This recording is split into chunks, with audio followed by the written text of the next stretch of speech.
The close of each day, the dawn of another, the rising of sunshine, and the shallow downpour of rain, St. Thomas Aquinas Major Seminary Bambwe has not failed to move side by side with nature.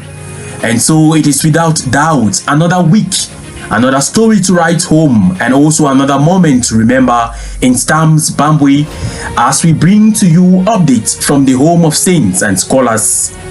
As is customary to the seminarians of Stams Bambwe, its daily horarium did not change. And so on Wednesday, October 15th, 2025, at the stipulated time, the silent bell of another period of nourishment with the Rectors' Conference was again echoed.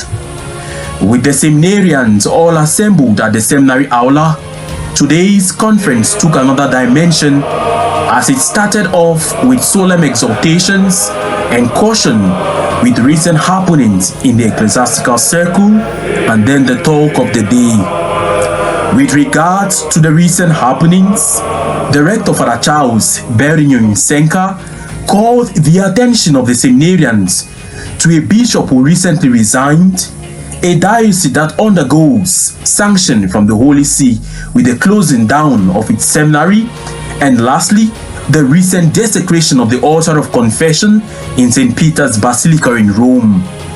With all these happenings in the church, the rector called on all the seminarians to truly discern from their hearts if the priesthood is their vocation, with close attention to be given to the whole crisis of authority and obedience that seems to be taking a comfortable place in the church. Because it is possible to force our way into this life, and at the end we discover that we have made the worst mistake in our lives.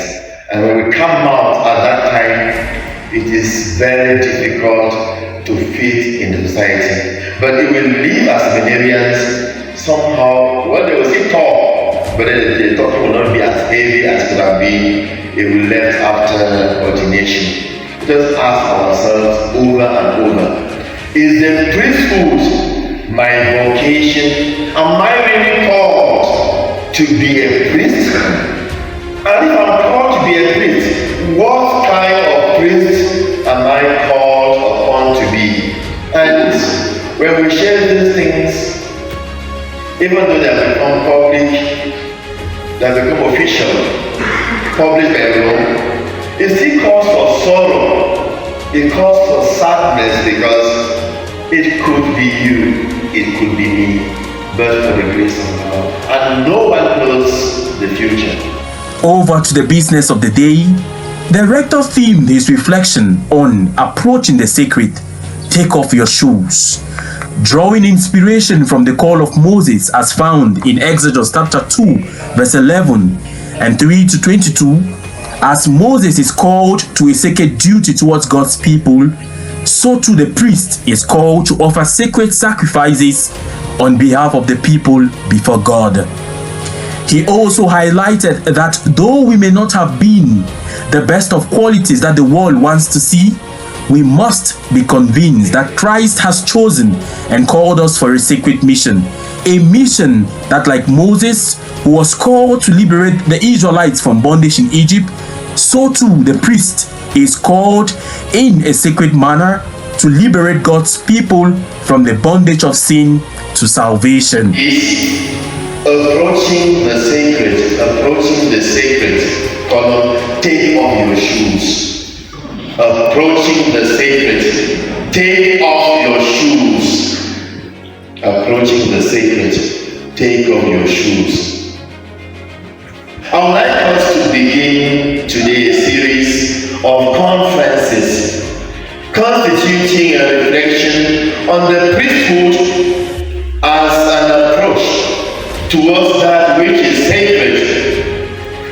And if we look back at our traditional practices, we will notice that before the traditional priest goes out to perform any sacred rites at the shrine, there is a lot of preparation that takes place,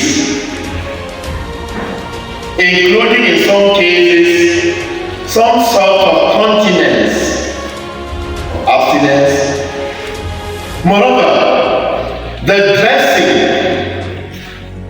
the silence, the preparation of the site of the sacrifice, their own form of sanctuary, all points to the sacredness of the act to be performed, as well as that of the minister.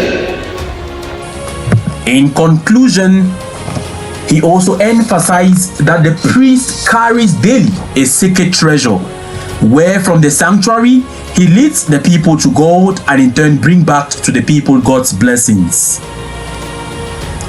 Now over to the spiritual conference which took place on Thursday, October 16, 2025, facilitated by Father Evan Shang.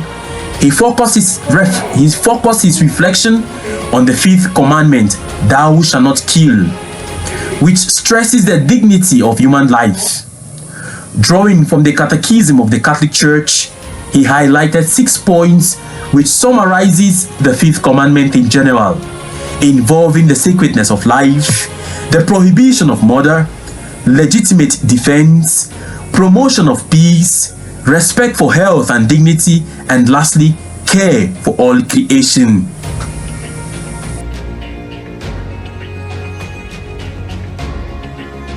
All the aspects of human life, emotional, psychological, spiritual, physical. It is a very parochial, by parochial I don't mean referring to the parish, I mean narrow-minded, limited way of looking at it, to the thinking of just taking away physical life. That is not what the commandment means. And it is not just about avoiding. That is not just what the commandment means. It calls us to engage into action. Now, the Catechism of... Also, he further elaborated on the fifth commandment in the light of human formation, which is the foundation of the 4 pillars of formation. He made clear the fact that this point demands the cultivation of an interior determination for self-control, which must reject at all times violence in all its forms. This week concluded with a traditional annual soccer match pitching the theology seminarians of the first and second year, respectively, with the singing of the seminary anthem and the day and the display of the fan club, the commentaries from the commentaries from Stams FM. The enthusiasm which enveloped the day was overwhelming. This is a family, isn't it? Yes. So we have had a very good match. It was very fraternal. You played hard, but you played fair. That is the important thing, because this forms part and parcel of our formation, human formation. So that is very important. And so I think it has been a very good match. We congratulate T2 for the victory. I am Cletivo Kumbe, a seminarian from the Theology 2 class and the captain of the game of today. I want to say that the match was really a tough one, and the Brothers of Theology 1 showed the mastery of the game, and it looks like... I'm Gustavo Menki, seminarian of Theology 1 and the captain of the team. From the match today was a quite wonderful game. We really tried our best, and concerning the defeat, we believe we played hard, and we're highly optimistic, and we have studied the loopholes of the team, and we believe that in our next traditional match come to